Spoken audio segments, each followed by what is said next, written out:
Chers inconditionnels de Gueule Afrique Télévision, bonjour.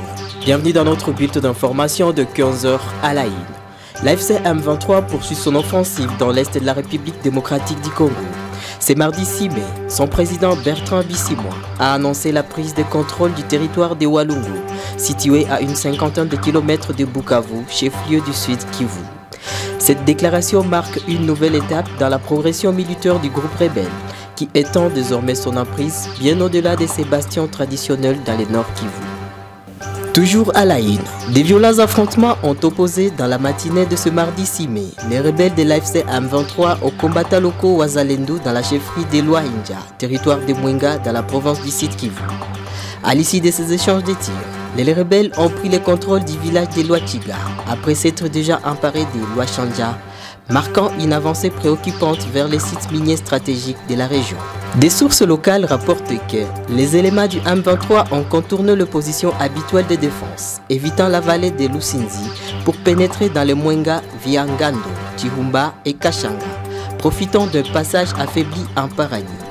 Cette manœuvre leur a permis de surprendre les défenses locales et d'étendre rapidement leur présence. Selon une autorité locale, les rebelles sont désormais présents dans au moins 4 groupements, Luchiga, Kabalolé, Doudoua et Idoudoui, où ils continuent de se renforcer en hommes et en munitions. Un drame s'est produit lundi 5 mai dans la cité de Bambo, en chefferie de Bwito, territoire de Rutshuru, au nord Kivu. L'explosion d'une roquette manipulée par inadvertance par un combattant local a coûté la vie à 4 personnes, dont 2 femmes et un enfant. L'incident s'est produit vers 16h au petit marché des Bambo Centre. 3 personnes ont été tuées sur le coup et 2 autres, dont le porteur de la roquette, ont été grièvement blessés. Une 4e victime a succombé à ses blessures ce mardi matin à l'hôpital. Les autorités locales sont en train d'enquêter sur l'incident. Un accord de paix historique entre le Rwanda et la République démocratique du Congo pourrait être signé à la Maison-Blanche à la mi-juin.